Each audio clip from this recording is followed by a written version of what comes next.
श्रुतिस्मृतिपुराणानामालयं करुणालयं नमामि भगवत्पादशङ्करं लोकशङ्करं शङ्करं शङ्कराचार्यं केशवं बादरायणं सूत्रभाष्यकृतौ वन्दे भगवन्तौ पुनः पुनः भारतीकरुणापात्रं भारतीपदभूषणम् भारतीपदमारूढं भारतीतीर्थमाश्रये विद्याविनयसम्पन्नं वीतरागं विवेकिनं वन्दे वेदान्ततत्त्वज्ञं विधुशेखरभारतीम् परमं क्लिष्टवेदान्तं परया श्लक्ष्णया गिरा यो बोधयति तं वन्दे परमानन्दभारतीम्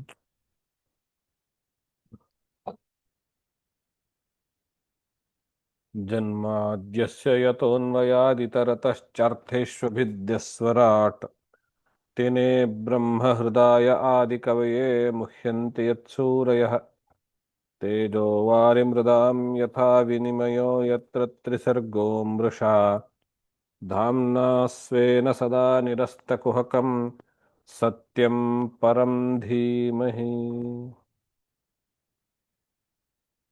ಜಿಜ್ಞಾಸುಗಳೇ ಬಾದರಾಯಣ ಪ್ರಣೀತವಾಗಿರುವಂತಹ ಅಷ್ಟಾದಶ ಪುರಾಣಗಳಲ್ಲಿ ಶ್ರೀಮದ್ ಭಾಗವತ ಪುರಾಣ ಬಹಳ ವಿಶೇಷವಾದದ್ದು. ಯಾಕೆ ಅಂದರೆ ಪುರಾಣಂ ವೇದ ಸಂಹಿತಂ ಅನ್ನುವಂತಹ ವೇದಗಳಿಗೆ ಸಮಾನವಾದ ಸ್ಥಾನ ಪಡ್ಕೊಂಡಿರುವಂತಹ ಪುರಾಣ ಅಂದರೆ ಅದು ಭಾಗವತ. ಇದರಲ್ಲಿ ನಾವು 6ನೇಯ ಸ್ಕಂದದಲ್ಲಿ ಪ್ರವೇಶ ಮಾಡಿ 6ನೇ ಅಧ್ಯಾಯಕ್ಕೆ ಕಾಲಿಡ್ತಾ ಇದ್ದೇವೆ. ಇದಕ್ಕೂ ಪೂರ್ವದಲ್ಲಿ ದಕ್ಷನು ಪ್ರಜಾಸಂತಾನ ಅಭಿವೃದ್ಧಿಗೋಸ್ಕರವಾಗಿ ಅಸಿಕ್ನಿ ಅನ್ನೋಳಲ್ಲಿ ಮದುವೆಯಾಗಿ 10,000 ಪುತ್ರರನ್ನು ಪಡೆದುಕೊಂಡವನು. ಅವರನ್ನು ಉತ್ತಮವಾದ ಪ್ರಜೆಗಳನ್ನು ಪಡ್ಕೊಳ್ಬೇಕು ಅನ್ನುವಂತಹ ಉದ್ದೇಶದಿಂದ ನಾರಾಯಣ ಸರೋವರಕ್ಕೆ ತಪಸ್ಸಿಗೆ ಕಳಿಸಿದರು. ಅವರು ತಪಶ್ಚರ್ಯ ಮುಗಿಸ್ಕೊಂಡು ಇನ್ನೇನು ಮನೆಗೆ ವಾಪಸ್ ಬಂದು ಗೃಹಸ್ಥಾಶ್ರಮ ಸೇರಬೇಕು, ಸತ್ಸಂತಾನ ಮೂಲಕ ಪ್ರಜಾಭಿವೃದ್ಧಿ ಮಾಡಬೇಕು ಅನ್ನೋಷ್ಟೊತ್ತಲ್ಲಿಗೆ ನಾರದರು ಅಲ್ಲಿ ಪ್ರಕಟವಾಗಿ ಒಂದು 10 ಒಗಟುಗಳ ಮೂಲಕ ಅವರಿಗೆ ವೈರಾಗ್ಯವನ್ನು ಬೋಧನೆ ಮಾಡಿದರು. ಆ ಪ್ರಭಾವದಿಂದ ಅವರು ಗೃಹಸ್ಥಾಶ್ರಮ ಇದು ದುಃಖಕ್ಕೆ ಕಾರಣ, ಬ್ರಹ್ಮಾನಂದದಲ್ಲಿ ಲೀನವಾಗುವ ನಾವು ಈ ಗೃಹಸ್ಥಾಶ್ರಮಕ್ಕೆ ಯಾಕೆ ಹೋಗಬೇಕು ಅನ್ನೋ ರೀತಿಯಲ್ಲಿ ವೈರಾಗ್ಯವನ್ನು ತಾಳಿ ಅಲ್ಲಿಂದ ಮತ್ತೆ ಕಾಡಿಗೆ ಹೋದರು. ಇದನ್ನು ಕೇಳಿ ದಕ್ಷ ಬಹಳ ಬೇಜಾರು ಪಟ್ಕೊಳ್ತಾನೆ. ಆಮೇಲೆ ಮತ್ತೆ ಅಸಿಕ್ನಿಯಲ್ಲಿ ಬೇರೆ 6,000 ಜನ ಸಂತಾನವನ್ನು ಪಡೆದುಕೊಂಡು ಅವರಿಗೂ ನೀವು ಗೃಹಸ್ಥಾಶ್ರಮದ ಜವಾಬ್ದಾರಿ ಹೊರಬೇಕು ಅನ್ನೋ ರೀತಿಯಲ್ಲಿ ಹೇಳಿ ಮತ್ತೆ ಅನುಷ್ಠಾನಕ್ಕೆ ತಪಶ್ಚರ್ಯಕ್ಕೆ ನಾರಾಯಣ ಸರೋವರ ಕಳಿಸ್ತಾರೆ. ಪುನಃ ನಾರದರು ಅವರಿಗೂ ಕೂಡ ಅದೇ ಒಗಟುಗಳ ಮೂಲಕ ವೈರಾಗ್ಯವನ್ನು ಬೋಧಿಸಿ, ನಿಮ್ಮ ಅಣ್ಣಂದಿರೀಗಾಗಲೇ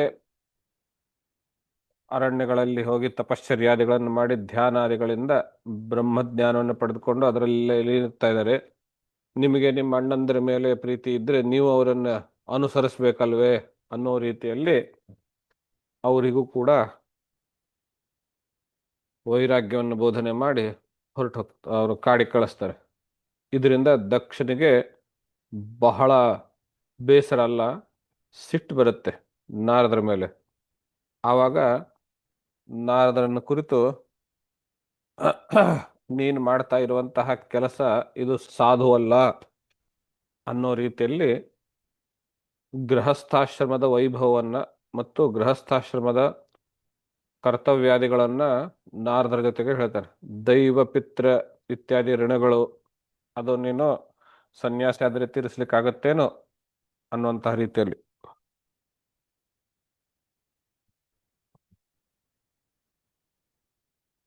ನೀನೇನೋ ಉಪದೇಶ ಮಾಡಿದೀಯಾ, ಅವರಿಗೆ ತಾತ್ಕಾಲಿಕವಾಗಿ ವೈರಾಗ್ಯ ಅಂತ ಅನ್ನಿಸ್ತು, ಅವರಿನ್ನೂ ಪುಟ್ಟ ಮಕ್ಕಳು, ಅವ್ರಿಗೆ ಸುಖ ಅನ್ನೋದೊಂದು ಏನು ಉಪಭೋಗ ಮಾಡಿಯೇ ಇಲ್ಲ, ಇವಾಗಲೇನೆ ಅವರಿಗೆ ಆ ಕಡೆ ವೈರಾಗ್ಯಕ್ಕೆ ತಳ್ಳಿಬಿಟ್ಟಿಯ, ಇದೆಲ್ಲಿ ನ್ಯಾಯ ಅನ್ನೋ ರೀತಿಯಲ್ಲಿ ಕರ್ಮ ಮಾರ್ಗವನ್ನ ಪ್ರತಿಪಾದನೆ ಮಾಡುವವರು ಏನೇನೇನೇನೆಲ್ಲ ತರ್ಕ ಕೊಡ್ತಾರೆಯೋ ಆ ಎಲ್ಲ ತರ್ಕಗಳನ್ನ ದಕ್ಷನು ನಾರದರ ಮುಂದೆ ಹೇಳ್ತಾ ಹೇಳ್ತಾ, ನೀನು ಈ ಪ್ರಜಾತಂತುವನ್ನ ಛೇದನ ಮಾಡಿದ್ದೀಯ, ಆ ಕಾರಣದಿಂದ ನೀನು ನಿರಂತರವಾಗಿ ಸಂಚಾರ ಮಾಡ್ತಾನೆ ಇರು ಅನ್ನುವಂತಹ ರೀತಿಯಲ್ಲಿ ಶಾಪವನ್ನು ಕೊಡ್ತಾರೆ. ತಂತು ಕೃಂತನಯನ್ನಸ್ತ್ವಂ ಅಭದ್ರಮಚರ ಪುನಃ ತಸ್ಮಾಲ್ಲೋಕೇಶು ತೇ ಮೂಢ ನ ಭವೇದ್ ಭ್ರಮತಃ ಪದಂ. ತಂತು ಕೃಂತನ ಅನ್ನೋ ರೀತಿಯಲ್ಲಿ ಸಂಬೋಧಿಸ್ತಾರೆ. ತಂತು ಅಂದ್ರೆ ದಾರ. ದಾರ ಹೇಗೆ ನಿರಂತರವಾಗಿರುತ್ತೋ, ಕಂಟಿನ್ಯೂಸ್ ಆಗಿರುತ್ತೋ, ತುಂಡು ತುಂಡುಗಳಲ್ಲಿರೋದಿಲ್ವೋ, ಹಾಗೆ ವಂಶವು ನಿರಂತರವಾಗಿರಬೇಕು. ಪ್ರಜಾ ಅಭಿವೃದ್ಧಿ ಕಾರ್ಯವು ನಿರಂತರವಾಗಿ ನಡಬೇಕು. ಸಂತಾನ ಅನ್ನುವಂತಹ ಪದದ ಅರ್ಥವೇ ನಿರಂತರತೆ. ಅದನ್ನ ಕೃಂತನ ಮಾಡಿದಂಥವನು, ಅದನ್ನ ಕತ್ತರಿಸಿದಂಥವನು, ತುಂಡು ಮಾಡಿದಂಥವನು ನೀನು ನಿರಂತರವಾಗಿ ಸಂಚಾರ ಮಾಡ್ತಲೇನೆ ಇರು ಅನ್ನುವಂಥ ರೀತಿಯಲ್ಲಿ ಶಾಪ ಕೊಡ್ತಾನೆ.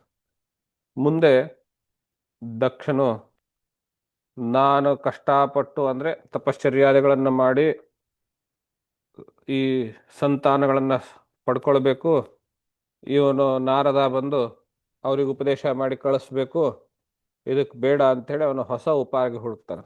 ಏನು ಅಂದ್ರೆ ಅವನು ಪುತ್ರ ಸಂತಾನವನ್ನ ಬಿಟ್ಟು ಸ್ತ್ರೀ ಸಂತಾನವನ್ನ ಬಯಸ್ತಾನೆ. 60 ಜನ ಪುತ್ರಿಯರನ್ನು ಪಡೀತಾನೆ ಅಸಿಕ್ನಿ ದೇವಿಯಲ್ಲಿ. ಆ 60 ಜನ ಪುತ್ರಿಯರು ದಕ್ಷ ಪುತ್ರಿಯರು. ಇವತ್ತು ನಮ್ಮ ಕಣ್ಣಿಗೆ ಕಾಣ್ತಾ ಇರುವಂತಹ ಜಗತ್ತಿನಲ್ಲಿ ಏನೇನೇನೇನೇನೆಲ್ಲ ಕಾಣ್ತಾ ಇದೆಯೋ, ಪಕ್ಷಿ, ಗಿಡ, ಸರ್ಪ, ದೇವತಾಯೋನಿ, ಭೂತರು, ರಾಕ್ಷಸರು, ಸಿದ್ಧರು, ಸಾಧ್ಯರು, ಮನುಷ್ಯರು, ಇವರೆಲ್ಲ ಏನೇನಿದೆ ಇವೆಲ್ಲವುಗಳು ಈ ದಕ್ಷ ಪುತ್ರಿಯರ ಸಂತಾನಗಳೇ. ಅದನ್ನು ನಾವು ಈ ಅಧ್ಯಾಯದಲ್ಲಿ ನೋಡಲಿದ್ದೇವೆ.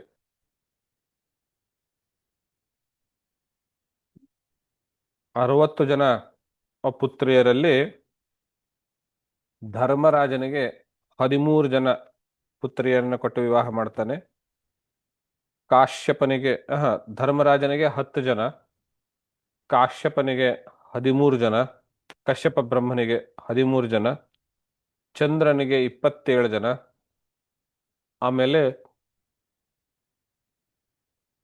ರುದ್ರ, ಅಂಗಿರಸ್ಸು, ಕೃಶಾಶ್ವ, ಈ 3 ಜನರಿಗೆ ಇಬ್ಬಿಬ್ರನ್ನ ಮದುವೆ ಮಾಡಿಕೊಡ್ತಾನೆ. ತಾರ್ಕ್ಷ್ಯ ಅನ್ನುವಂಥವನಿಗೆ ಕೊನೆಯ 4 ಮಕ್ಕಳು, ಹೆಣ್ಣು ಮಕ್ಕಳನ್ನ ಮದುವೆ ಮಾಡಿಕೊಡ್ತಾನೆ. ಧರ್ಮರಾಜನಿಗೆ 10, ಕಶ್ಯಪನಿಗೆ 13, 23 ಆಯ್ತು. ಚಂದ್ರನಿಗೆ 27, 50 ಆಯ್ತು. ರುದ್ರ, ಅಂಗಿರಸ, ಕೃಶಾಶ್ವ ಇವರಿಗೆ 3, 2, 6 ಆಯ್ತು. 56, 56 ಆಯ್ತು. ಮಿಕ್ಕಿರುವಂತಹ 4ರನ್ನ ತಾರ್ಕ್ಷನಿಗೆ ಮದುವೆ ಮಾಡಿಕೊಡ್ತಾರೆ.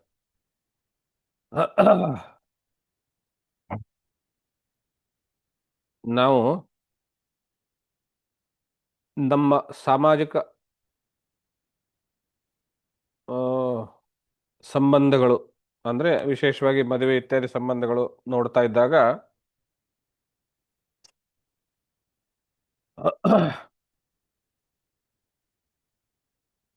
ಪ್ರಜಾಭಿವೃದ್ಧಿ ಅಥವಾ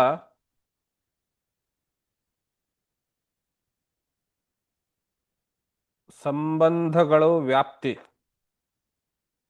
ಅದು ದೊಡ್ಡದಾಗೋದು ಸ್ತ್ರೀ ಸಂತಾನದಿಂದಲೇನೆ. ಸಂಬಂಧಗಳ ವ್ಯಾಪ್ತಿ ಸ್ತ್ರೀ ಸಂತಾನದಿಂದಲೇನೆ ದೊಡ್ಡದಾಗೋದು. ನೀವು ಸುಮ್ಮನೆ ನಿಮ್ಮ ಬಳಗಗಳಲ್ಲಿ, ಸಂಬಂಧಗಳಲ್ಲಿ, ಹತ್ತಿರದವರಲ್ಲಿ, ದೂರದಲ್ಲಿ ಸುಮ್ಮನೆ ಯೋಚನೆ ಮಾಡಿ.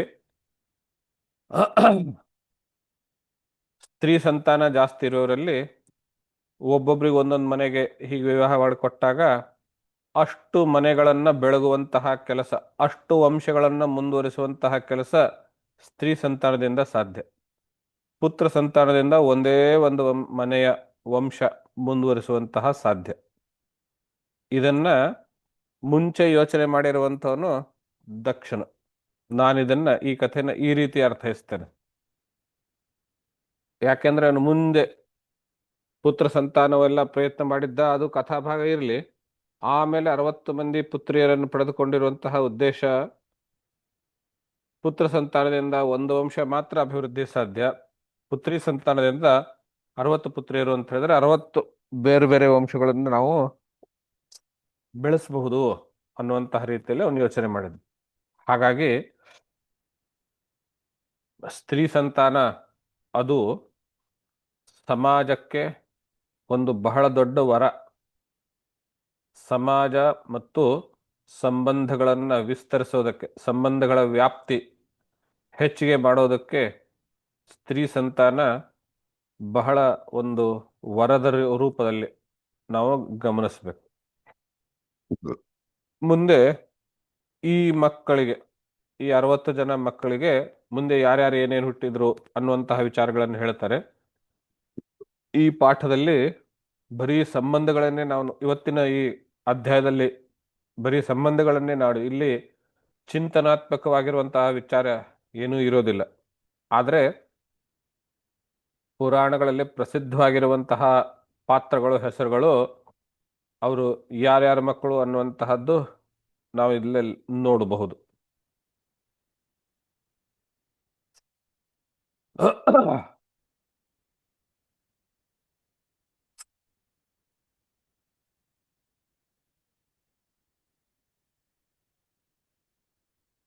ಧರ್ಮರಾಜನ 10 ಜನ ಪತ್ನಿಯರು ಅಂದ್ರೆ ಕಶ್ಯಪ್, ಇವರ ದಕ್ಷನ ಮೊದಲನೇ 10 ಪುತ್ರಿಯರನ್ನ ಧರ್ಮರಾಜನೇ ಕೊಟ್ಟಿರ್ತಾನೆ. ಅವ್ರು ಯಾರ್ಯಾರು ಅನ್ನೋದಾದ್ರೆ ಭಾನು, ಲಂಬಾ, ಕಕುಪ್, ಜಾಮಿ, ವಿಶ್ವ, ಸಾಧ್ಯ, ಮರುತ್ವತಿ, ವಸು, ಮುಹೂರ್ತ, ಸಂಕಲ್ಪ ಎಂಬ 10 ಜನ ಪುತ್ರಿಯರನ್ನ ಧರ್ಮರಾಜನೇ ಕೊಟ್ಟಿರ್ತಾರೆ.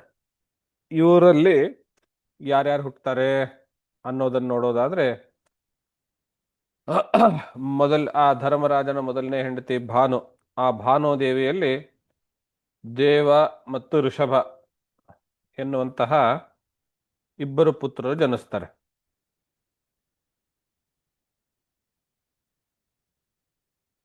ಒಂದೇ ನಿಮಿಷ, ಲ್ಯಾಪ್ಟಾಪ್ ಬ್ಯಾಟ್ರಿ ಡೌನ್ ಆಯಿತು, ಅದಕ್ಕೆ ಸ್ವಲ್ಪ ಚಾರ್ಜಿಂಗ್ ಹಚ್ಚಬೇಕು.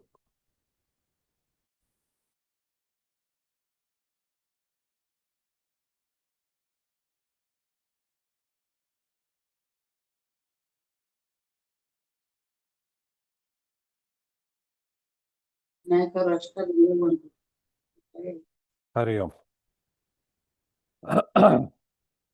ಭಾನುದೇವಿಯಲ್ಲಿ ಅಂದ್ರೆ ಧರ್ಮರಾಜನ ಮೊದಲನೇ ಹೆಂಡತಿ ಭಾನುದೇವಿಯಲ್ಲಿ ದೇವ ಮತ್ತು ಋಷಭ ಎನ್ನುವಂತಹ ಇಬ್ರು ಪುತ್ರರು. ಈ ಋಷಭನ ಮಗನೇ ಇಂದ್ರಸೇನನು. ಮುಂದೆ ಎರಡನೆಯ ಮಗಳ, ದಕ್ಷನ ಎರಡನೇ ಮಗಳಾಗಿರುವಂತಹ ಮತ್ತು ಧರ್ಮರಾಜನ ಎರಡನೇ ಹೆಂಡತಿ ಆಗಿರುವಂತಹ ಲಂಬಾದೇವಿ, ಆ ಲಂಬಾದೇವಿಯಲ್ಲಿ ವಿದ್ಯೋತ ಅನ್ನುವಂತಹ ಮಗ ಹುಟ್ಟುತ್ತಾನೆ. ಆ ವಿದ್ಯೋತನ ಮಗ ಸ್ತನಯಿತ್ನು ಅನ್ನುವಂಥದ್ದು. ಮೂರನೆಯ ಮೂರನೆಯವಳು ಕಕುಪ್. ಅವಳಲ್ಲಿ ಸಂಕಟ ಎನ್ನುವಂತಹ ಮಗ.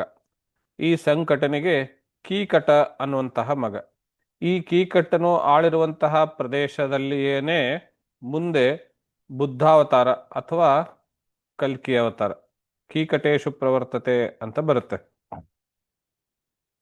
ಆಗುವಂಥದ್ದು ಈ ಕೀಕಟನು ಆಳಿರುವ ಪ್ರಾಂತದಲ್ಲಿ ಅನ್ನುವಂಥದ್ದು.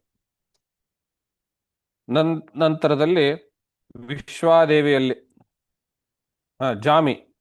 ಜಾಮಿ ಎಂಬವಳಲ್ಲಿ ಈ ದುರ್ಗಾಭಿಮಾನಿ ದೇವತೆಗಳು ಅಂತ.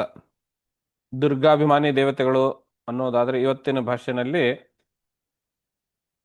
ಮಾರಮ್ಮ ಇತ್ಯಾದಿ ದೇವತೆಗಳು.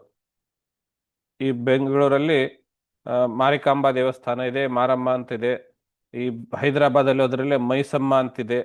ಆ ಥರದ ಎಲ್ಲ ದೇವತೆಗಳು ಈ ಜಾಮಿ ಅಂಬುವಳಲ್ಲಿ ಹುಟ್ಟಿರುವಂತಹದ್ದು. ಇತ್ತೀಚೆಗೆ ಬಹಳ ಪ್ರಸಿದ್ಧವಾಗಿರುವಂತಹ ಒಂದು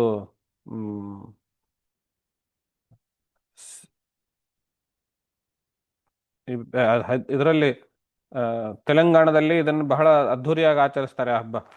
ಪುಷ್ಪ ಅನ್ನುವಂತಹ ಸಿನಿಮಾದಲ್ಲಿ ಒಂದು ಸ್ತ್ರೀ ದೇವತೆಯನ್ನು ಕುರಿತು ಜಾತ್ರೆ ಎಲ್ಲ ಮಾಡಲಾಗಿರ್ತದಲ್ಲ, ಗಂಗಮ್ಮ ದೇವಿ ಅಂತ ಹೇಳಿ.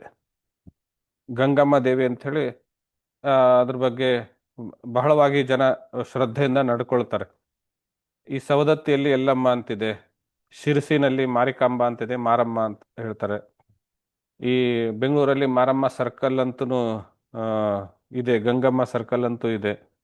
ಇವೆಲ್ಲ ದೇವತೆಗಳ ಹೆಸರು. ಅವೆಲ್ಲ ದೇವತೆಗಳು ಈ ಜಾಮಿ ಅನ್ನುವಂತಹ ದುರ್ಗಾಭಿಮಾನಿ ದೇವತೆಗಳು ಅನ್ನುವಂತಹದ್ದು ಕರೀತಾರೆ.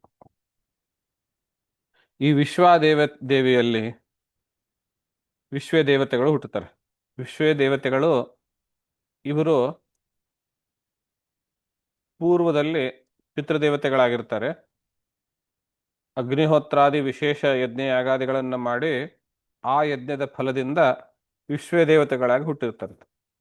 ಇವ್ರ ಜವಾಬ್ದಾರಿ ಅಥವಾ ಇವರಿಗಿರುವಂತಹ ಒಂದು ಶಕ್ತಿ ಏನು ಅಂದರೆ, ಶ್ರಾದ್ದಾದಿಗಳನ್ನು ಮಾಡುವಾಗ ಪಿತೃಗಳನ್ನು ಭೂಲೋಕಕ್ಕೆ ಕರೆದುಕೊಂಡು ಬಂದು ಅವರ ಮನೆಯಲ್ಲಿ ಅವರಿಗೆ ಶ್ರಾದ್ದಾದಿಗಳಲ್ಲಿ ನಿವೇದಿಸಲ್ಪಟ್ಟಿರುವಂತಹ ತಿಲೋದಕ ಪಿಂಡ ಪ್ರದಾನಗಳು, ಅನ್ನಾದೇಗಳು ಎಲ್ಲವನ್ನು ಆ ಪಿತೃಗಳಿಗೆ ಕೊಡಿಸಿ ಆಮೇಲೆ ವಾಪಸ್ ಪಿತೃಲೋಕಕ್ಕೆ ಕರೆದುಕೊಂಡು ಹೋಗುವಂತಹ ಜವಾಬ್ದಾರಿ ಈ ವಿಶ್ವೇ ದೇವತೆಗಳಿಗೆ ಇರ್ತದೆ. ನೀವು ಶ್ರಾದ್ದ ಮಾಡುವಾಗ ಒಂದು ಪದ ಬಳಸ್ತೀರಿ, ದೇವಸ್ಥಾನಕ್ಕೆ ಪಿತೃಸ್ಥಾನಕ್ಕೆ ಅಂತ ಹೇಳಿ. ದೇವಸ್ಥಾನಕ್ಕೆ ಅನ್ನುವಂತಹದ್ದು ಈ ವಿಶ್ವ ದೇವತೆಗಳೇ. ಇವರು 13 ದೇವತೆಗಳು ಇರ್ತಾರೆ. ವಿಶ್ವ ದೇವತೆಗಳು ಒಟ್ಟು 13 ಜನ ಇರ್ತಾರೆ. ಎರಡೆರಡು ದೇವತೆಗಳ ಒಂದು ಗುಂಪು ಇರ್ತದೆ, 6 ಗುಂಪು. ಒಬ್ರು ಸಪರೇಟ್ ಆಗಿರ್ತಾರೆ. ಅಂದ್ರೆ ಒಂದೊಂದು ಬೇರೆ ಬೇರೆ ಕೆಲಸಗಳಲ್ಲಿ ಬೇರೆ ಬೇರೆ ಹೆಸರಿನ ವಿಶ್ವ ದೇವತೆಗಳು ಇರ್ತಾರೆ. ಈಗ ಮನೆಯಲ್ಲಿ ಮದುವೆ ಇತ್ಯಾದಿಗಳಲ್ಲಿ ನಿಶ್ಚಯವಾದಾಗ ಪಿತೃಗಳಿಗೋಸ್ಕರ ಈಗ ನಾವು ಹೇಗೆ ನೆಂಟರಿಗೆ ಇಷ್ಟರಿಗೆ ಎಲ್ರಿಗೂ ಸಂಭ್ರಮಾಚರಣೆ ಮಾಡಿ ಎಲ್ಲರ ಜೊತೆಗೆ ಹಂಚ್ಕೊಳ್ತೀವಿ, ಹಾಗೆ ಪಿತೃಗಳ ಜೊತೆಗೂ ಹಂಚ್ಕೊಳ್ಬೇಕು ಅಂತ ಹೇಳಿ ಪಿತೃಗಳಿಗೆ ಆವಾಹನ ಮಾಡುತ್ತೇವೆ. ಅದಕ್ಕೆ ನಂದಿ ಶ್ರಾದ್ದ ಅಂತ ಕರೀತಾರೆ. ಈ ಮಂಗಲ ಕಾರ್ಯಗಳಲ್ಲಿ ನಂದಿ ಶ್ರಾದ್ದದಲ್ಲಿ ಆವಾಹಿತರಾಗುವ ಪಿತೃಗಳ ಜೊತೆಗೆ ಬರುವಂತವರು ವಿಶ್ವ ದೇವತೆಗಳು. ಅವ್ರ ಹೆಸರು ಸತ್ಯ ಮತ್ತು ವಸು ಅಂತ ಹೇಳಿ. ಈ ಗರ್ಭಾದಿ ರಕ್ಷಣೆಯ ಸಂದರ್ಭದಲ್ಲಿ, ಸೀಮಂತ ಮಾಡುವ ಸಂದರ್ಭದಲ್ಲಿ, ಆಮೇಲೆ ಗರ್ಭಾಧಾನ ಹೋಮ ಮಾಡುವಂತಹ ಸಂದರ್ಭದಲ್ಲಿ ಅಲ್ಲಿ ಪುನಃ ಅಲ್ಲಿಯೂ ನಂದಿ ಶ್ರಾದ್ದ ಅನ್ನೋದಿರ್ತದೆ. ಅಲ್ಲಿ ಪಿತೃಗಳಿಗೆ ಆವಾಹನೆ ಮಾಡಿರ್ತದೆ. ಅವು ಆ ಸಂದರ್ಭದಲ್ಲಿ ಇರುವಂತಹ ದೇವತೆಗಳು ಕ್ರತು ದಕ್ಷ ಅನ್ನುವಂತಹ ಹೆಸರಲ್ಲಿ. ಈ ಶ್ರಾದ್ದಾದಿಗಳಲ್ಲಿ ಮಾಡುವಂತಹ ವಿಶ್ವ ದೇವತೆಗಳು ಪುರೂರವ ಆರ್ದ್ರವ ಅನ್ನುವಂತಹ ಹೆಸರಿನಲ್ಲಿರುವಂಥವ್ರು. ಹಾಗೇನೆ ಈ ಮಹಾಲಯದಲ್ಲಿ ಮಾಡುವಂತಹ ಶ್ರಾದ್ದಗಳಲ್ಲಿ ಅಲ್ಲಿ ಬರುವಂತಹ ವಿಶ್ವ ದೇವತೆಗಳು ಧುರಿ ಮತ್ತು ಲೋಚನ ಅನ್ನುವಂಥವ್ರು. ಇನ್ನು ದ್ವಾದಶೇಹನಿ ಅಂದ್ರೆ 12ನೇ ದಿವಸ ಸಪಿಂಡೀಕರಣ ಶ್ರಾದ್ದ ಏನ್ ಮಾಡ್ತಾ ಇರ್ತಾರೆ, ಪ್ರೇತಪಿಂಡವನ್ನ ಪಿತೃಪಿಂಡದ ಜೊತೆಗೆ ಸೇರಿಸೋದು ಏನಿರುತ್ತೋ ಆ ಕರ್ಮದಲ್ಲಿ ಕಾಮಕಾಲ ಅನ್ನುವಂತಹ ಹೆಸರಿನ ವಿಶ್ವದೇವತೆಗಳು ಇರ್ತಾರೆ. ಇನ್ನು ಸಾಮೂಹಿಕವಾಗಿ ಸತ್ರಾದಿಗಳಲ್ಲಿ ಮಾಡುವಂತಹದ್ರಲ್ಲಿ ಅಲ್ಲಿ ಬೇರೆ ಹೆಸರಿನ ವಿಶ್ವದೇವತೆಗಳು ಇರ್ತಾರೆ. ಹೀಗಾಗಿ ಪಿತೃಗಳು ಭೂಲೋಕಕ್ಕೆ ಬರಬೇಕಾದಾಗ ಅವರನ್ನು ಕರೆದುಕೊಂಡು ಹೋಗುವಂತಹ ಜವಾಬ್ದಾರಿ, ವಿಶೇಷ ಕೆಲಸ ಈ ವಿಶ್ವದೇವತೆಯದಾಗಿರ್ತದೆ. ಇವರು ಒಂದು ರೀತಿಯಲ್ಲಿ ಪಿತೃಗಳೇ, ಆದರೆ ಮನುಷ್ಯ ಶರೀರದಲ್ಲಿರುವಾಗ ಇವರು ಅಗ್ನಿಹೋತ್ರಾದಿ ವಿಶೇಷ ಯಜ್ಞಯಾಗಾದಿಗಳು ಮಾಡಿರುವುದರಿಂದ ಇವರಿಗೆ ಈ ಒಂದು ವಿಶೇಷ ವರ ಕೊಡುವ ಸಾಮರ್ಥ್ಯ, ವಿಶೇಷ ಶಕ್ತಿ ಅವರಿಗೆ. ವಿಶ್ವದೇವತೆಗಳು ಬಾರದೇ ಇದ್ರೆ ಪಿತೃದೇವತೆಗಳು ಬರೋದಿಲ್ಲ. ಹಾಗೆ ಅವರು ಯಾರು ಅಂತ ಹೇಳಿದ್ರೆ ಧರ್ಮ ಮತ್ತು ವಿಶ್ವ ಇವರಿಬ್ಬರ ಸಂತಾನಗಳು ವಿಶ್ವದೇವತೆಗಳು. ವಿಶ್ವ ಯಾರು? ದಕ್ಷನ 60 ಪುತ್ರಿಯರಲ್ಲಿ ಮೊದಲನೇ 10 ಧರ್ಮನಿಗೇನು ಕೊಟ್ಟರು ಅದರಲ್ಲಿ ಒಬ್ಳು. ಆಮೇಲೆ ಬರುವಂಥವರು ಸಾಧ್ಯ ಎನ್ನುವಂಥವಳು, ಇವಳಿಗೆ ಸಾಧ್ಯರು ಅನ್ನುವಂತಹ ದೇವತೆಗಳು. ಇವರು ಕೂಡ ಒಂದು ದೇವತೆಗಳ ಪಟ್ಟಿನಲ್ಲೇ, ದೇವತಾ ಯೋನಿಯಲ್ಲೇ ಬರುವಂಥವ್ರು. ಸಿದ್ಧರು, ಸಾಧ್ಯರು, ಗಂಧರ್ವರು, ಯಕ್ಷರು, ಚಾರಣರು ಅಂತ ನಾವೇನು ಕರಿತೀವಿ, ಅದರಲ್ಲಿ ಇವರು ಸಾಧ್ಯರು ಅಂತ ಹೇಳಿ. ಇವರಿಗೆ ಅರ್ಥಸಿದ್ಧಿ ಅನ್ನುವಂತಹ ಒಬ್ಬನು ಪುತ್ರನಾಗ್ತಾರೆ. ಆಮೇಲೆ ಮರುತ್ವತಿ ಅನ್ನುವಂತಹ ಇನ್ನೊಬ್ಬಳ ಪತ್ನಿಯಲ್ಲಿ ಮರುತ್ವಾನ್, ಜಯಂತ ಅನ್ನುವಂತಹ ಇಬ್ಬರು ಮಕ್ಕಳು ಹುಟ್ಟುತ್ತಾರೆ. ಆ ಜಯಂತನು ವಿಷ್ಣುವಿನ ಅಂಶವೇ ಹೌದು, ಭಗವಂತನ ಅಂಶನು. ಇವರನ್ನ ಉಪೇಂದ್ರ ಅನ್ನೋ ಹೆಸರಿನಲ್ಲಿ ಕರೀತಾರೆ. ನಾವು ಸಂಧ್ಯಾವಂದನೆ ಮಾಡುವಾಗ ಉಪೇಂದ್ರ ಅಂತೇನು ಹೆಸರು ಬಳಸ್ತೀವಿಯೋ, ಉಪೇಂದ್ರಾಯನ ಮಹಾ ಅಂತೇನು ಬಳಸ್ತೀವಿಯೋ ಆಚಮನೆ ಮಾಡುವಾಗ, ಅವನು ಇವನೇ. ದಕ್ಷನ ಪುತ್ರಿಯಾದ ಮರುತ್ವತಿಯಲ್ಲಿ ಧರ್ಮನಿಂದ ಹುಟ್ಟಿರುವಂಥವನು ಜಯಂತನು. ಆ ಜಯಂತನು ಉಪೇಂದ್ರನು. ಇನ್ನು ಮುಹೂರ್ತ ಅನ್ನುವಂತಹ ಒಬ್ಬಳು ಪುತ್ರಿ ದಕ್ಷನಿಗೆ, ಅವಳಿಗೆ ಧರ್ಮನಲ್ಲಿ ಹುಟ್ಟಿರುವಂಥವನು ಮುಹೂರ್ತಾಧಿದೇವತೆಗಳು ಅಂತ. ಈಗ ನಾವು ಯಾವುದೇ ಕರ್ಮ ಮಾಡಬೇಕಾದಾಗ ಮುಹೂರ್ತವನ್ನ ನೋಡ್ತೇವೆ. ಆ ಮುಹೂರ್ತಕ್ಕೆ ಒಬ್ಬ ಅಧಿದೇವತೆ ಇರ್ತಾನೆ. ಒಂದೊಂದು ಮುಹೂರ್ತಕ್ಕೆ ಒಂದೊಂದು ಅಧಿದೇವತೆ. ಅನೇಕಾದೇ ಮುಹೂರ್ತಗಳಿದ್ದಾವೆ. ಅಭಿಜಿನ್ ಮುಹೂರ್ತ ಅಂತಿರುತ್ತೆ, ಪ್ರದೋಷ ಮುಹೂರ್ತ ಅಂತಿರುತ್ತೆ, ಪ್ರತ್ಯೂಷ ಮುಹೂರ್ತ ಅಂತಿರುತ್ತೆ, ಅನೇಕ ಮುಹೂರ್ತಗಳು ಇರ್ತವೆ. ನಾನು ಜ್ಯೋತಿಷ್ಯವನ್ನ ಅಷ್ಟು ಆಳವಾಗಿ ಅಭ್ಯಸಿಸಿಲ್ಲ, ಹಾಗಾಗಿ ನಂಗೆ 3-4 ಅಷ್ಟೇ ಗೊತ್ತು. ಬಹಳ ಮುಹೂರ್ತಗಳು ಇರ್ತವೆ. ಆ ಮುಹೂರ್ತದ ಒಂದೊಂದು ಮುಹೂರ್ತಕ್ಕೆ ಒಬ್ಬೊಬ್ರು ಅಧಿದೇವತೆಗಳು. ಅವ್ರ ಕೆಲಸ ಏನು ಅನ್ನೋದಾದ್ರೆ, ಈ ನಾವೇನು ಕರ್ಮ ಮಾಡ್ತೀವೋ ಆ ಕರ್ಮದಿಂದ ಉಂಟಾಗುವ ಫಲವನ್ನ ಅವ್ರಿಗೇನೆ ತಂದು ಒಪ್ಪಿಸುವಂತಹ ಜವಾಬ್ದಾರಿ ಆ ಮುಹೂರ್ತಾದಿ ದೇವತೆಗಳಿಗೆ ಇರ್ತವೆ. ಕರ್ಮದ ಫಲಗಳನ್ನ ಅವ್ರಿಗೇನೆ ತಂದು ಒಪ್ಪಿಸುವಂತಹ ಜವಾಬ್ದಾರಿ ಮುಹೂರ್ತಾದಿ ದೇವತೆಗಳ ಜವಾಬ್ದಾರಿ. ಆ ಕೆಲಸ ಅವ್ರದ್ದು. ಆದ್ರಿಂದ ನಾವು ಒಳ್ಳೆಯ ಮುಹೂರ್ತದಲ್ಲಿ ಕರ್ಮ ಮಾಡೋದಾದ್ರೆ, ಯಾಕೆ ಮುಹೂರ್ತ ನೋಡ್ಬೇಕು ಅಂದ್ರೆ, ಅದಕ್ಕೆ ಬೇಕಾಗಿರುವಂತಹ ಫಲ ನಮಗ್ ಬೇಕು ಅಂದ್ರೆ ಮುಹೂರ್ತ ನೋಡ್ಬೇಕು. ಆ ಫಲ ಇರುತ್ತೆ. ಈಗ ಹೇಗೆ ಅಂತ ಹೇಳಿದ್ರೆ, ನಿಮ್ಮ ಮಗ ಒಬ್ರು ಓದೋದಕ್ಕೆ ಅಂತ ಹೇಳಿ ಬೇರೆ ಯಾವುದೋ ಊರಲ್ಲಿ ಇದ್ದಾರೆ. ನೀವು ಅವನಿಗೆ ಇಲ್ಲಿಂದ ನಿಮ್ಮ ಹತ್ರ ಸಿಕ್ಕಾಪಟ್ಟೆ ದುಡ್ಡಿದೆ, ಮಗನಿಗೆ ಒಂದಿಷ್ಟು ಯಾವುದೋ ಪುಸ್ತಕ ತೆಗೆದುಕೊಳ್ಳೋದಕ್ಕೆ ಒಂದಿಷ್ಟು ದುಡ್ಡು ಬೇಕು ಅಂತ ಅವನು ಮೆಸೇಜ್ ಹಾಕಿದ್ನೋ ಏನೋ ಮಾಡ್ದ. ನೀವು ಅವನಿಗೆ ಇಲ್ಲಿಂದ ದುಡ್ಡು ಕಳಿಸ್ಬೇಕು, ಮನಿ ಆರ್ಡರ್ ಅಂತ ಇಟ್ಕೊಳ್ಳಿ. ದುಡ್ಡಿದೆ ನಿಮ್ಮ ಹತ್ರ, ಅದು ಅವನಿಗೋಸ್ಕರ ಅಂತ ತೆಗೆದಿರೋದೇ ದುಡ್ಡು. ನೀವು ಮನಿ ಆರ್ಡರ್ ಮಾಡಿದ್ಮೇಲೆ ಅವನಿಗೆ ಹೋಗಿ ಕೊಡುವಂಥವ್ನೊಬ್ಬನ ಆ ಕಡೆ ಪೋಸ್ಟ್ ಮ್ಯಾನ್ ಇರ್ತಾನಲ್ಲ, ಅವನು ಹೋಗಿ ಕೊಟ್ರೇನೆ ದುಡ್ಡು ಸಿಗುತ್ತೆ. ದುಡ್ಡು ನಿಮ್ದೇ ಆಗಿದ್ರು ಅವನು ಕೊಟ್ರೇನೆ ದುಡ್ಡು ಸಿಗುತ್ತೆ. ಹಾಗೆ ಕರ್ಮದ ಫಲ ನಮ್ಮದೇ ಆಗಿದ್ರು ಆ ಫಲ ನಮ್ಮವರೆಗೂ ಬಂದು ತಲುಪೋದಕ್ಕೆ ಯಾರಾದ್ರೂ ಒಬ್ರು ಬೇಕಲ್ಲ, ಕೆಲಸ ಮಾಡ್ಬೇಕಲ್ಲ ಮಧ್ಯದಲ್ಲಿ. ಅವರುಗಳೇ ಈ ಮುಹೂರ್ತಾದಿ ದೇವತೆಗಳು ಮತ್ತು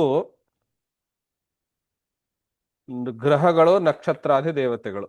ಈ ಗ್ರಹಗಳ, ನಕ್ಷತ್ರಾದಿ ದೇವತೆಗಳ ಪ್ರಧಾನ ಕೆಲಸ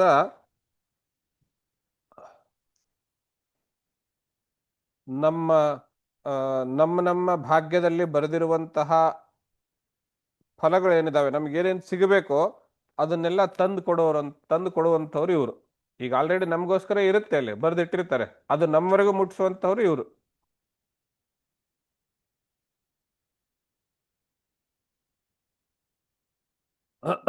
ಆದ್ರಿಂದ ಯಜ್ಞಯಾಗಾದಿಗಳು ಮಾಡುವಾಗ, ಒಳ್ಳೆಯ ಕೆಲಸಗಳು ಮಾಡುವಾಗ ಮುಹೂರ್ತ, ಗ್ರಹ ದಶೆ ಇತ್ಯಾದಿಗಳು ಮಹತ್ವದ್ದು ಅಂತ ಕಾಣುತ್ತೆ. ಹೀಗೆ ಅರ್ಥ ಮಾಡ್ಕೊಳ್ಬಹುದು. ಇನ್ನು ಸಂಕಲ್ಪ ಎನ್ನುವಂತಹ ದಕ್ಷಪುತ್ರಿಯಲ್ಲಿ ಧರ್ಮನಿಂದ ಹುಟ್ಟಿದಂಥವನು ಸಂಕಲ್ಪನು ಅಂತ. ಇವನಿಗೆ ಕಾಮ ಎಂಬ ಹೆಸರಿನ ಒಬ್ಬ ಮಗ. ಈ ಸಂಕಲ್ಪನೆ ನಮ್ಮ ಮನಸ್ಸಿನಲ್ಲಿ ನಾವು ಯಾವಾಗ ಏನ್ ಕೆಲಸ ಮಾಡಬೇಕು ಅಥವಾ ಏನೋ ಒಂದು ಕಾಮನೆ ಇಟ್ಕೊಂಡು ಕೆಲಸ ಶುರು ಮಾಡ್ತೀವಿ, ಶಾಸ್ತ್ರ ಏನು ಹೇಳುತ್ತೆ ಅಂದ್ರೆ, ನೀನೇನಾದ್ರೂ ಇಂತಹ ಕಾಮನೆ ಇಟ್ಕೊಂಡು ಇಂತಹ ಕೆಲಸ ಮಾಡ್ತೀನಿ ಅಂತ ಹೇಳಿ ನೀನು ಸಂಕಲ್ಪ ಮಾಡಿದ್ರೆ, ನೀನು ಆ ಕೆಲಸ ಮಾಡೋವರೆಗೂ ಕಾಯೋದಿಲ್ಲ ದೈವ.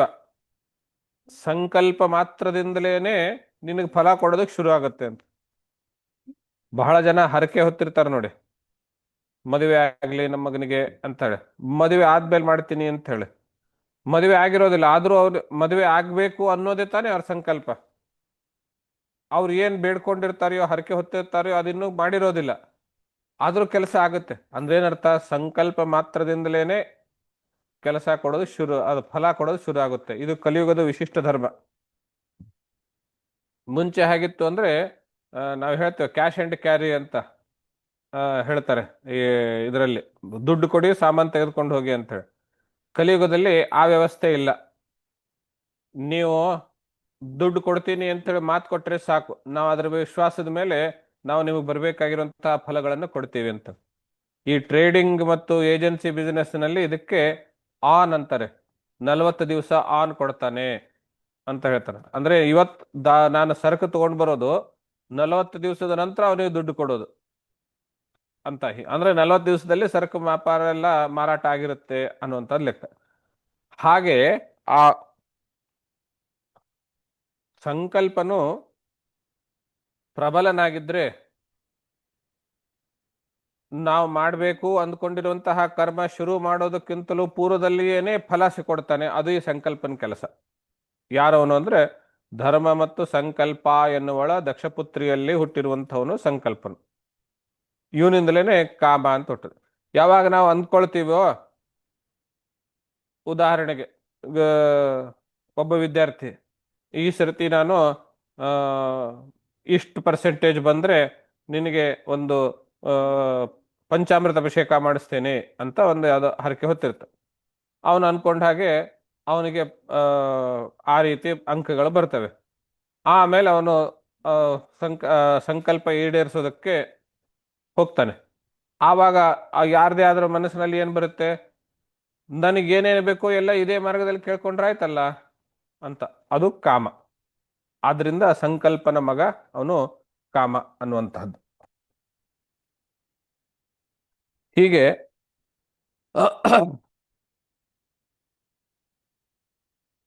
ವಸು ಎನ್ನುವಂಥವಳು ದಕ್ಷನಿಗೆ ಇನ್ನೊಬ್ಳು ಪುತ್ರಿ. ಆ ಧರ್ಮರಾಜನ ಪತ್ನಿ. ಅವಳಲ್ಲಿ ದ್ರೋಣ, ಪ್ರಾಣ, ಧ್ರುವ, ಅರ್ಕ, ಅಗ್ನಿ, ದೋಷ, ವಸು ಅಂತಲೇನೆ ಹೆಸರು. ತಾಯಿ ಹೆಸರು ವಸುವೆ, ಮಗನ ಹೆಸರು ವಸುವೆ. ವಿಭಾವಸು ಎನ್ನುವಂಥದ್ದು 8 ಜನ ಮಕ್ಕಳು. ಇವರ ಮಕ್ಕಳಲ್ಲಿ ವರ್ಣನೆ ಎಲ್ಲ ಬಹಳಷ್ಟಿದೆ. ನಾನು ಅವರೆಲ್ಲರದು ಹೇಳೋದಕ್ಕೆ ಹೋಗೋದಿಲ್ಲ, ಪ್ರಸಿದ್ಧವಾಗಿರೋದನ್ನು ಹೇಳ್ತೇನೆ. ಈ 8 ಜನ ಮಕ್ಕಳಲ್ಲಿ 5ನೇಯವನು ಅಗ್ನಿ. ಆ ಅಗ್ನಿಗೆ ಕೃತ್ತಿಕಾದೇವಿಯಲ್ಲಿ ಹುಟ್ಟಿರುವಂತಹ ಮಗನೇ ಕಾರ್ತಿಕೇಯನು, ಕುಮಾರಸ್ವಾಮಿ. ಆ ಕುಮಾರನಿಂದ ಮುಂದೆ ವಿಶಾಖ ಅನ್ನುವಂತಹ ಮೊದಲಾದ ಮಕ್ಕಳು ಹುಟ್ಟುತ್ತಾರೆ. ಅದು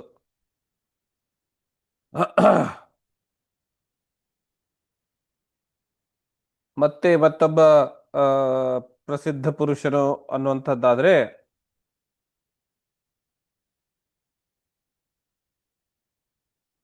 ಈ ರುದ್ರರಿಗೆ 11 ಜನ ಏಕಾದಶ ರುದ್ರರು ಅಂತ ಪ್ರಸಿದ್ಧ ಇದ್ದಾರೆ. ಅವ್ರು ಯಾರ್ಯಾರು ಅಂತಾದ್ರೆ ರೈವತ, ಅಜ, ಭವ, ಭೀಮ, ವಾಮ, ಉಗ್ರ, ವೃಷಾಕಪಿ, ಅಜೈಕಪಾತ್, ಅಹಿರ್ಬುದ್ನ್ಯ, ಬಹುರೂಪ, ಮಹಾಂತ. ಇವರೆಲ್ಲರೂ ಏಕಾದಶ ರುದ್ರರು. ಇವರು ದಕ್ಷಪುತ್ರಿಯಾದ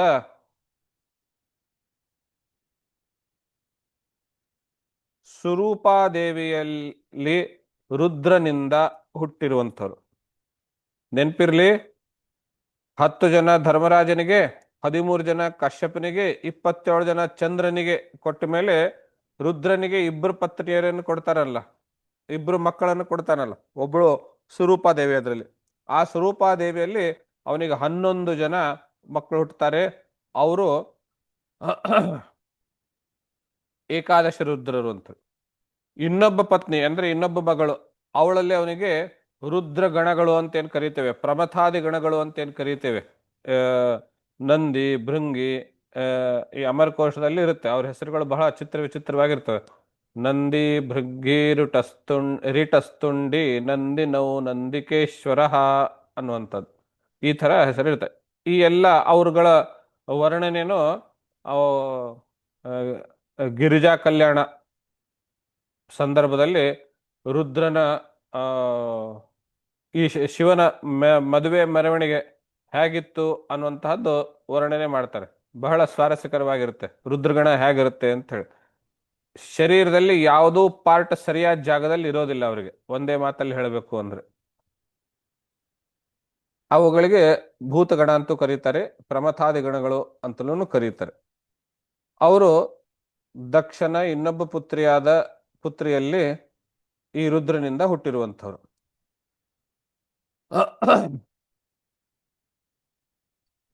ಆಮೇಲೆ ಅಂಗಿರಸ ಅನ್ನಂಥವನಿಗೆ ದಕ್ಷ ಸ್ವಧಾ ಅನ್ನುವಂತಹ ಮಗಳಿಗೆ ಕೊಟ್ಟಿರ್ತಾನೆ. ಆ ಸ್ವಧಾ ಅನ್ನುವಂತಹ ದೇವಿಯಲ್ಲಿ ಹುಟ್ಟಿರುವಂಥವರೇ ಪಿತೃದೇವತೆಗಳು. ನಾವು ಯಾರನ್ನು ಪಿತೃದೇವತೆಗಳು ಅಂತ ಕರಿತೀವಿ ಅವರು ಆ ಸ್ವಧಾ, ಅಂಗಿರಸ ಮತ್ತು ಸ್ವಧಾ ಅವರಿಂದ ಹುಟ್ಟಿರುವಂಥವಳು. ಆ ಅಂಗಿರಸನಿಗೆ ಇವರೆಲ್ಲರಿಗೂ ಇಬ್ಬರಿಬ್ಬರಿಗೆ ಕೊಡ್ತಾನೆ. ರುದ್ರ, ಅಂಗಿರಸ, ಕೃಷಾಶ್ವ ಅನ್ನುವಂಥವರಿಗೆ ಇಬ್ಬರಿಬ್ಬರಿಗೆ ಕೊಟ್ಟಿರ್ತಾನೆ.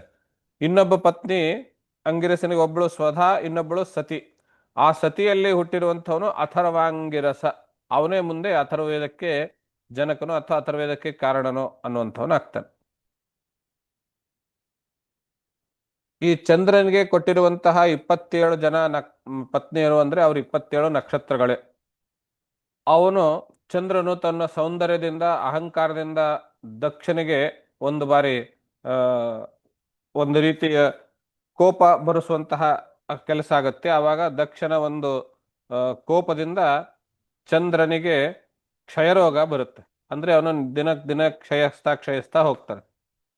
ಆವಾಗ ಅದರಿಂದ ತಾನು ಮಾಡಿರುವಂತಹ ತಪ್ಪರವಾಗಿ ಚಂದ್ರನು ತನ್ನ ಮಾವನಾಗಿರುವಂತಹ ದಕ್ಷನಿಗೆ ಕ್ಷಮಾಪಣೆ ಮತ್ತು ಅನುನಯದ ಮಾತುಗಳಿಂದ ಪುನಃ ಕ್ಷಯ ಆದಂತಹ ತನ್ನ ಕಲೆಗಳನ್ನು ವಾಪಸ್ ಪಡೆಯುವಂತಹ ವರವನ್ನು ಪಡೆಯುತ್ತಾನೆ. ಈ ಕಾರಣದಿಂದ ಚಂದ್ರನಿಗೆ ಕೃಷ್ಣ ಪಕ್ಷದಲ್ಲಿ ಒಂದೊಂದು ಕಲೆ ಕ್ಷಯ ಆಗ್ತಾ ಹೋಗುತ್ತೆ. ಅಮಾವಾಸ್ಯೆಯ ದಿವಸ ಸಂಪೂರ್ಣವಾಗಿ ನಿಶ್ಚಂದ್ರವಾಗಿರುತ್ತೆ ಆಕಾಶ. ಆಮೇಲೆ ಶುಕ್ಲ ಪಕ್ಷದಲ್ಲಿ ಒಂದೊಂದು ದಿವಸ ಒಂದೊಂದು ಕಲೆ ಪುನಃ ಪ್ರಾಪ್ತಿ ಆಗ್ತಾ ಹೋಗುತ್ತೆ. ಪೂರ್ಣಿಮೆಯ ದಿವಸ ಆ ಚಂದ್ರನ ಸಂಪೂರ್ಣ 16 ಷೋಡಶ ಕಲೆಗಳಿಂದ ಕೂಡಿರುವಂತಹ ಚಂದ್ರನು ನಮಗೆ ಕಾಣ್ತಾನೆ. ಇದಕ್ಕೆ ಕಾರಣ ದಕ್ಷಿಣ ಶಾಪ.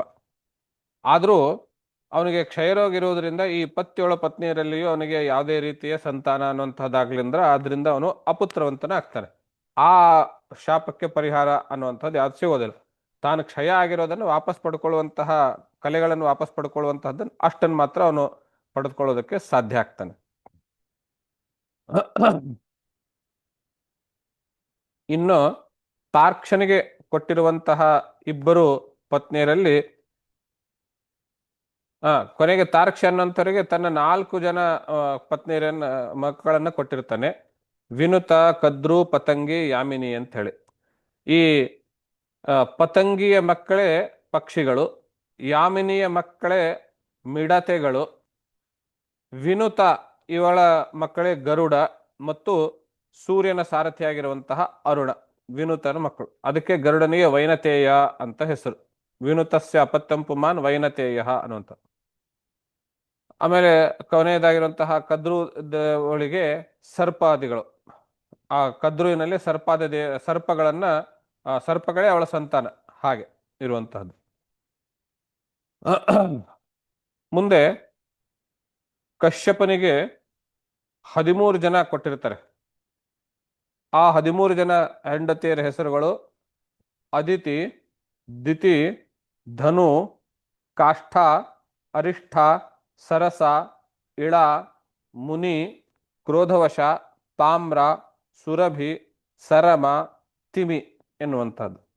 ಈ 13 ಜನರಿಂದಲೇನೆ ನಮ್ಮ ಕಣ್ಣಿಗೆ ಕಾಣುವಂತಹ ಜೀವರಾಶಿಗಳು ಕಾಣಿಸ್ತವೆ. ಉದಾಹರಣೆಗೆ ತಿಮಿಯಿಂದ ತಿಮಿಂಗಲಗಳು ಮೊದಲಾದ ಜಲಜಂತುಗಳು, ಸರಮೆಯಿಂದ ಮಾಂಸಾಹಾರಿಗಳಾಗಿರುವಂತಹ ದುಷ್ಟ ಮೃಗಗಳು, ಸುರಭಿಯಿಂದ ಆಕಳು, ಎಮ್ಮೆ ಮೊದಲಾದ ಪಶುಗಳು, ಆಡು, ಕುರಿ ಇತ್ಯಾದಿಗಳು ಅಲ್ಲೇನೆ.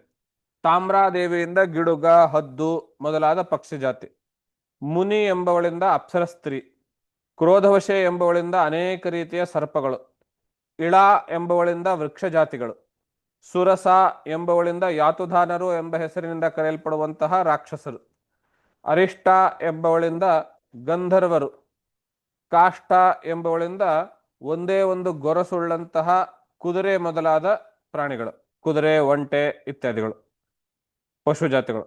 ಧನು ಎಂಬಾಕೆಯಿಂದ 60 ಮಂದಿ ಮಕ್ಕಳನ್ನ ಪಡ್ಕೊಳ್ತಾರೆ. ಅದರಲ್ಲಿ 18 ಜನ ಬಹಳ ಪ್ರಸಿದ್ಧ ಅಂತ ಹೇಳಿ 18 ಜನರ ಹೆಸರು ಇಲ್ಲಿ ಕೊಡ್ತಾರೆ. ಆ 18ರಲ್ಲಿ ಸ್ವರ್ಭಾನು ಎನ್ನುವಂಥವನ ಮಗಳು ಸುಪ್ರಭೆ, ಅವಳೇ ನಮುಚಿ ಎನ್ನುವಂತಹ ರಾಕ್ಷಸನನ್ನ ಮದುವೆ ಆಗುವಂಥದ್ದು. ನಮುಚಿ ಎನ್ನುವಂತಹ ಪ್ರಸಿದ್ಧವಾಗಿದೆ ಪುರಾಣದಲ್ಲಿ, ಅದು ಮುಂದೆ ಬರ್ತದೆ. ಈಗ ನಹುಷ ರಾಜನ ಮಗನಾಗಿರುವಂತಹ ಯಯಾತಿ ಏನಿರ್ತಾನೆ, ಯಯಾತಿ ಮದುವೆ ಆದದ್ದು ಶರ್ಮಿಷ್ಠೆ. ಆ ಶರ್ಮಿಷ್ಠೆ ಯಾರು ಅಂತಾದ್ರೆ ಈ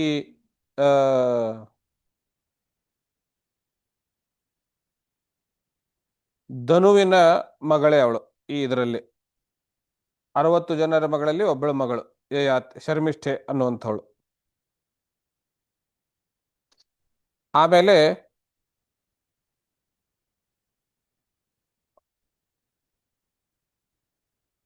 ಉಪಧಾನವಿ ಎಂಬುವಳನ್ನ ಹಿರಣ್ಯಾಕ್ಷನು ಮದುವೆ ಆಗ್ತಾನೆ. ಆ ಮೊದಲನೇ 2 ಅದಿತಿ ಮತ್ತು ದಿತಿ ಅನ್ನುವಂಥವ್ರು ಏನಿರ್ತಾರೆ, ಅದರಿಂದ ಅದಿತಿಯಿಂದ ಆದಿತ್ಯರು ಹುಟ್ಕೊಳ್ತಾರೆ, ದಿತಿಯಿಂದ ದೈತ್ಯರು ಹುಟ್ಕೊಳ್ತಾರೆ. ಆ ದೈತ್ಯರೇ ಈ ಹಿರಣ್ಯಾಕ್ಷ, ಹಿರಣ್ಯಕಶಿಪು ಇತ್ಯಾದಿಗಳು. ಆದಿತ್ಯರೇ ಅವ್ರು 12 ಜನ ಇರ್ತಾರೆ. ಅವರು ವಿವಸ್ವಾನ್, ಅರ್ಯಮ, ಪೂಷ, ತ್ವಷ್ಟ, ಸವಿತ, ಭಗ, ಧಾತ, ವಿಧಾತ್ರ, ವರುಣ, ಮಿತ್ರ, ಶಕ್ರ, ಉರುಕ್ರಮ ಎನ್ನುವಂತ ಇವರು ದ್ವಾದಶಾದಿತ್ಯರು. ಇವರು ಇದರಲ್ಲಿ ಪೂಷ ಎನ್ನುವಂತಹ ಒಬ್ಬ ಆದಿತ್ಯ, ಅವನು ಪರಿಚಯ ಅಂದ್ರೆ ಹಿಂದೆ ದಕ್ಷಯಜ್ಞೆ ಮಾಡುವಂತಹ ಸಂದರ್ಭದಲ್ಲಿ ರುದ್ರನು ದಕ್ಷನು ಬಂದಾಗ ಏಳಲಿಲ್ಲ ಅನ್ನೋ ಕಾರಣಕ್ಕಾಗಿ ದಕ್ಷನು ರುದ್ರನನ್ನ ಕುರಿತು ಹಂಗಿಸಿ ಮಾತನಾಡುವಾಗ ಯಾರು ನಕ್ಕಿರ್ತಾರೆಯೋ ಆ ನಗುವಿನ ಸೇಡಿಗಾಗಿ ವೀರಭದ್ರನು ಆ ಪೂಷನ ದವಡೆಗಳನ್ನ, ಹಲ್ಲುಗಳನ್ನ ಕಿತ್ತು ಹಾಕಿರ್ತಾನೆಯೋ, ಇನ್ಮೇಲೆ ನೀನು ಬರೀ ಪುರೋಡಾಶಗಳನ್ನೇ ತಿಂದುಕೊಂಡು ಬದುಕಿರಲಿ ಅನ್ನುವಂತಹ ರೀತಿಯಲ್ಲಿ ರುದ್ರನು ವರ ಕೊಟ್ಟಿರ್ತಾನೆಯೋ ಆ ಪೂಷ ದೇವತೆ. ಇದರಲ್ಲಿ ತ್ವಷ್ಟ್ರ ಅಂತ ಇನ್ನೊಬ್ಬನಿರ್ತಾನೆ. ಆ ತ್ವಷ್ಟ್ರನಿಗೆ ದೈತ್ಯರಲ್ಲಿ ಒಬ್ಬಳು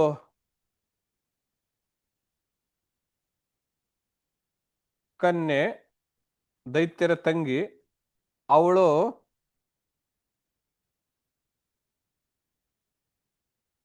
ರಚನಾ ಅಂತ ಅವಳ ಹೆಸರು. ಆ ರಚನೆಯಲ್ಲಿ ಹುಟ್ಟಿರುವಂಥವರೇ ವಿಶ್ವರೂಪ, ಸನ್ನಿವೇಶ ಮತ್ತು ವಿಶ್ವರೂಪ ಎನ್ನುವಂಥದ್ದು. ಈ ವಿಶ್ವರೂಪನೇ ಮುಂದೆ ಇಂದ್ರನಿಗೆ ವಿರೋಧನಾಗ್ತಾನೆ. ಅದು ಆ ಇಂದ್ರನಿಂದ ಸಾಯಲ್ಪಡ್ತಾನೆ. ಆಮೇಲೆ ಅದಕ್ಕೆ ಸೇಡು ತೀರಿಸ್ಕೊಳ್ಳೋದಕ್ಕೋಸ್ಕರಾಗಿ ಆ ತ್ವಷ್ಟ್ರನು ತಪಸ್ಸು ಮಾಡಿ ವೃತ್ರಾಸುರನನ್ನು ಪಡ್ಕೊಳ್ತಾನೆ. ಆ ವೃತ್ರಾಸುರನ ಸಂಹಾರ ಮಾಡೋದಕ್ಕೋಸ್ಕರವಾಗಿ ದಧೀಚಿ ಎನ್ನುವಂಥವನು ತನ್ನ ಋಷಿ ತನ್ನ ಎಲುಬುಗಳನ್ನ ವಜ್ರಾಯುಧವಾಗಿ ಮಾಡೋದಕ್ಕೆ ಕೊಡ್ತಾನೆ. ಆ ಕಥೆಯನ್ನು ನಾವು ಮುಂದೆ ಮುಂದಿನ ಅಧ್ಯಾಯಗಳಲ್ಲಿ ನೋಡ್ಲಿದ್ದೇವೆ. ಇದರಲ್ಲಿ ಏನೇ ಆ ವೈವಸ್ವಂತ ದ್ವಾದಶಾದಿತ್ಯರಲ್ಲಿ ಅದರಲ್ಲಿ ವಿವಸ್ವಾನ್ ಎನ್ನುವಂಥವನಿದ್ದಾನೆ ಮೊದಲನೇ ಆದಿತ್ಯ. ಅವನಿಗೆ ಸಂಜ್ಞಾ ಮತ್ತು ಛಾಯಾ ಅನ್ನುವಂತಹ ಇಬ್ಬರು ಪತ್ನಿಯರು. ಸಂಜ್ಞಾದೇವಿಯಲ್ಲಿ ಯಮ ಮತ್ತು ಯಮಿಯರನ್ನು ಪಡ್ಕೊಳ್ತಾನೆ. ಯಮ ಅಂದ್ರೆ ಯಮನು, ಯಮಿ ಅಂದ್ರೆ ಯಮುನಾ ನದಿ. ಆಮೇಲೆ ಛಾಯಾದೇವಿಯಲ್ಲಿ ಶನಿ ಮತ್ತು ಸಾವರ್ಣಿ ಎನ್ನುವಂಥವನು ಮನು ಮತ್ತು ತಪತಿ ಎಂಬುವರನ್ನು ಪಡ್ಕೊಳ್ತಾನೆ. ಶನೇಶ್ವರ. ಸಾವರ್ಣಿ ಅಂದ್ರೆ ಅವನು ಮುಂದೆ ಮನು ಆಗ್ತಾನೆ. ತಪತಿ ಅಂದ್ರೆ ಒಂದು ನದಿ, ಆ ನದಿಯನ್ನು ಪಡ್ಕೊಂಡವನಾಗ್ತಾನೆ. ಇದಿಷ್ಟು ದಕ್ಷಪುತ್ರಿಯರ ಒಂದು 60 ಜನರ ಸಂತಾನ. ಆ ಸಂತಾನಗಳನ್ನು ನಾವು ಗಮನಿಸಿದ್ರೆ ನಮ್ಮ ಕಣ್ಣಿಗೆ ಕಾಣ್ತಾ ಇರುವಂತಹ ಜೀವರಾಶಿ ಏನಿದೆ ಅದೆಲ್ಲವೂ ಈ ದಕ್ಷಪುತ್ರಿಯರ ಸಂತಾನವೇ ಅನ್ನುವಂಥದ್ದು ನಮಗೆ ಸ್ಪಷ್ಟವಾಗುತ್ತೆ. ಮುಂದೆ ನಾವು ಆ ವಿಶ್ವರೂಪ ಮತ್ತು ಇಂದ್ರನ ವಿರೋಧ, ಅವುಗಳಿಗೆ ಬೃಹಸ್ಪತಿಗೂ ಅದರಲ್ಲಿರುವಂತಹ ಕೆಲಸ ವೈಮನಸ್ಯ ಉಂಟಾಗಿ ಹೇಗೆ ಅವರಲ್ಲಿ ಯುದ್ಧಕ್ಕೆ ಕಾರಣ ಆಗ್ತದೆ. ವಿಶ್ವರೂಪ ಅಂತವನು ಹೋಗ್ತಾನೆ, ವೃತ್ರಾಸುರ ಬರ್ತಾನೆ. ವೃತ್ರಾಸುರನನ್ನು ಹೇಗೆ ದೇವತೆಗಳಿಗೆ ಕಂಟಕನಾಗಿರ್ತಾನೆ. ಆಮೇಲೆ ಅವರು ಏನು ಉಪಾಯ ಮಾಡಿ ಆ ವೃತ್ರಾಸುರನನ್ನು ಕೊಲ್ತಾರೆ. ಯಾಕೆ ತ್ವಷ್ಟ್ರ ಅಷ್ಟೊಂದು ತಪಶ್ಚರ್ಯ ಮಾಡಿದ್ರೂನುವೆ ದೇವತೆಗಳನ್ನ ಗೆಲ್ಲಬಹುದಾಗಿರುವಂತಹ ಸಾಧ್ಯತೆ ಅಥವಾ ವರ ಪಡ್ಕೊಳ್ಳಿಕ್ಕಾಗೋದಿಲ್ಲ ಇತ್ಯಾದಿ ವಿಚಾರಗಳನ್ನ ನಾವು ಮುಂದಿನ ದಿನಗಳಲ್ಲಿ, ಮುಂದಿನ ಪಾಠ ಏನಿದೆ ಆ ಪಾಠದಲ್ಲಿ ನೋಡೋಣ ಅಂತ ಹೇಳ್ತಾ, ಇವತ್ತಿನ ಈ ಕೇವಲ ಇವರು ಇಂಥವ್ರ ಮಕ್ಕಳು ಅನ್ನುವಂತಹ ಒಂದು ಸಂಬಂಧ ಈ UGC ನೆಟ್ ಪರೀಕ್ಷೆನಲ್ಲಿ, IAS IPS ಪರೀಕ್ಷೆನಲ್ಲಿ ಬ್ಲಡ್ ರಿಲೇಷನ್ ಅಂತ ಏನು ಪ್ರಶ್ನೆಗಳು ಕೇಳ್ತಾರೆ, ಅಂಥದ್ದೇ ರೀತಿಯಲ್ಲಿ ನಮ್ಮ ಸಿಲೆಬಸ್ಸಲ್ಲೂ ಒಂದು ಬ್ಲಡ್ ರಿಲೇಷನ್ ಇತ್ತು ಅಂತ ಭಾವಿಸ್ತಾ ಇವತ್ತಿನ ಈ ಭಾಗವನ್ನ ತಮ್ಮೆಲ್ಲರ ಹೃದಯಕ್ಕಂತಹ ಪರಮಾತ್ಮನ ಅಡಿಯಲ್ಲಿ ಅರ್ಪಿಸಿ ವಾಣಿಗೆ ವಿರಾಮ ನೀಡುತ್ತೇವೆ. ತತ್ಸತ್ ಶ್ರೀ ಕೃಷ್ಣ ಅರ್ಪಣಮಸ್ತು. ಗುರುಗಳೇ, ಧರ್ಮರಾಜ ಅಂದ್ರೆ ಯಾರು ಗೊತ್ತಾಗ್ಲಿಲ್ಲ. ಧರ್ಮರಾಜ ಅಂದ್ರೆ ಧರ್ಮರಾಜ ಅಂದ್ರೆ ನಾವೇನು ಇವಾಗ ಯುಧಿಷ್ಠಿರ ಅಂತ ತಿಳ್ಕೊಳ್ತೀವಲ್ವಾ, ಇವನು ಇವನು ಮುಂಚೆ ಧರ್ಮನೇ ಆಗಿದ್ದನು ಅಂತ ಹೇಳಿ ಅವಂದೇ ಮುಂದಿನ ಅವತಾರಗಳು ಈ ಧರ್ಮರಾಜ ಅಂತ ಹೇಳಿ ಒಂದು ಮಾತಿದೆ. ನಮಸ್ಕಾರ ಗುರುಗಳೇ. ನಮಸ್ಕಾರ, ಶುಭರಾತ್ರಿ. ನಮಸ್ಕಾರ ಗುರುಗಳೇ, ಶುಭರಾತ್ರಿ.